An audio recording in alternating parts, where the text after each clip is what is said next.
धर्मेंद्र प्रधान जी आपके यहाँ पे आए हैं, विप्लव देव जी आए हैं, क्या कहना चाहेंगे? आज आप भी समर्थन दे रही हैं हरियाणा सरकार को।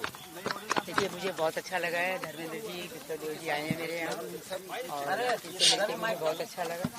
और मैं तो सिर्फ और सिर्फ हिसार का विकास चाहती हूँ। हिसार के विकास के लिए मेरा हिसार बहुत सुंदर और विकसित शहर बने, उसके लिए मैं समर्थन देती हूँ। समर्थन देते हैं?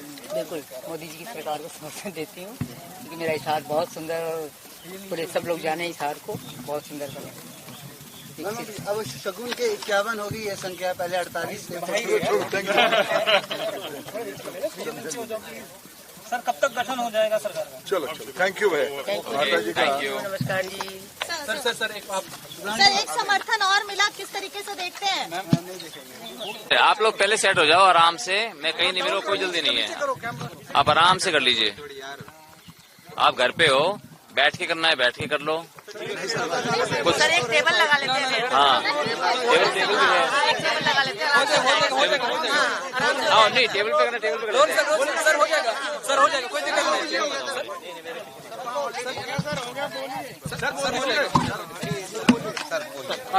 सर, आज धर्मेंद्र प्रधान जी आए थे और एक मिनट, देखिए भैया, आप सब लोग घर पे हैं, ये we are very grateful to all of you. Please calm down. आपको टेबल, डाइनिंग टेबल पे लेके चलना, डाइनिंग टेबल पे ले चलते हैं, ठीक है? ये आगे आपको टेबल चाहिए सब, ठीक है? ओके, अच्छा, please ask the question.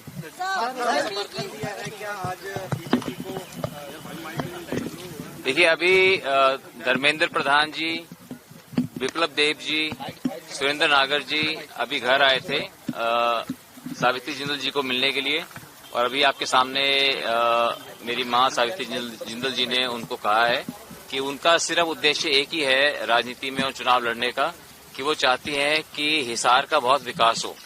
Hisar में जो उनके सपने हैं, जो जिंदल साहब के सपने हैं, उन सपनों को वो पूरा करें। तो इसलिए उन्होंने चुनाव भी लड़ा और हिसार की जनता ने उन्हें बहुत आशीर्वाद दिया और हिसार की जनता ने ही उनका चुनाव लड़ा। इसलिए वो चाहती हैं कि हिसार के हित में और वो पूरे सबके लिए काम करना चाहती हैं। उनका उद्देश्य राजनीति के अंदर सिर्फ लोगों की सेवा करना है और ये सब भली भांति जानते हैं।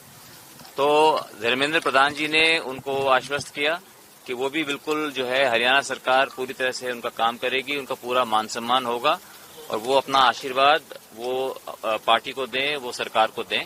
तो उसके लिए माता जी सहर्ष उस बात को उन्होंने स्वीकार किया और आपके सामने फिर उन्होंने इस बात को कहा भी। कैबिनेट के लिए कोई बात हुई?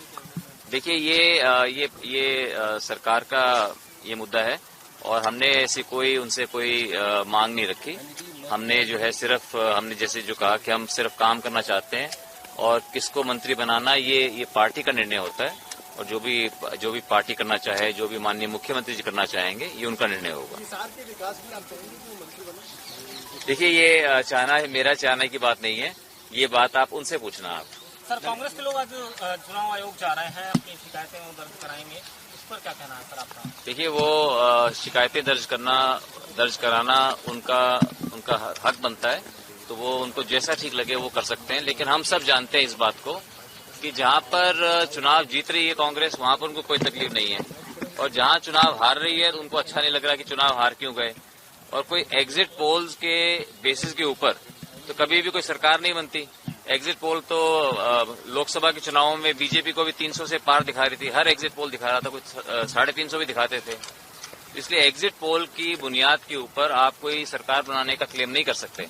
इसलिए मैं समझता हूं कि हरियाणा की जनता ने अपना आशीर्वाद, अपना विश्वास भारतीय जनता पार्टी में दिखाया है, नरेंद्र मोदी जी के नेतृत्व में दिखाया है, और मुझे पूरा विश्वास है कि अगले 5 वर्षों के अंदर हरियाणा पूरे देश के अंदर सबसे अग्रिम राज्यों में होगा और पूरे देश के अंदर सबसे पहला राज्य होगा जो कि एक विकसित राज्य बनेगा। ईवीएम का बहाना कांग्रेस ने लगाया जी, तो देखिए, ईवीएम का बहाना लगा करके और वो जो है इस चीज को करना चाहते हैं, लेकिन हम जानते हैं, हमें लगता है कि उससे कुछ आएगा नहीं।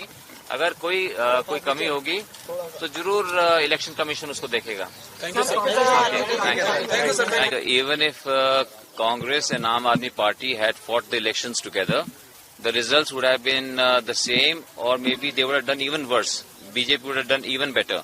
So I don't think that made any difference. Aam Aadmi Party in the whole election, they got around 2 lakh votes.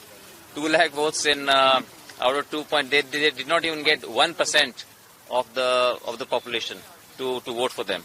So Aam Aadmi Party has no standing in Haryana, and I think they are losing ground all over the country. And I think in Delhi also, Aam Aadmi Party has lost tremendous ground and credibility.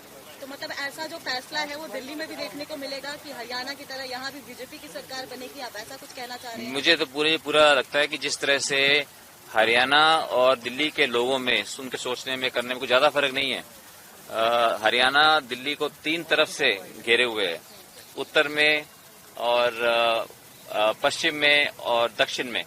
तो इसलिए हरियाणा और दिल्ली में कोई फर्क नहीं है। बहुत आसपास हम लोग रहते हैं, बहुत आना जाना रहता है, बहुत रिश्तेदारियां हैं आपस में। तो इसलिए मुझे लगता है कि इस बार दिल्ली के अंदर भी भारतीय जनता पार्टी का प्रदर्शन बहुत अच्छा होगा, क्योंकि लोग ऊब गए हैं इन बातों से। अब लोग चाहते हैं कि दिल्ली हमारे देश की राजधानी है और दिल्ली के अंदर बहुत विकास करने की आवश्यकता है, और माननीय नरेंद्र मोदी जी के नेतृत्व में ही वो विकास संभव है। Thank you.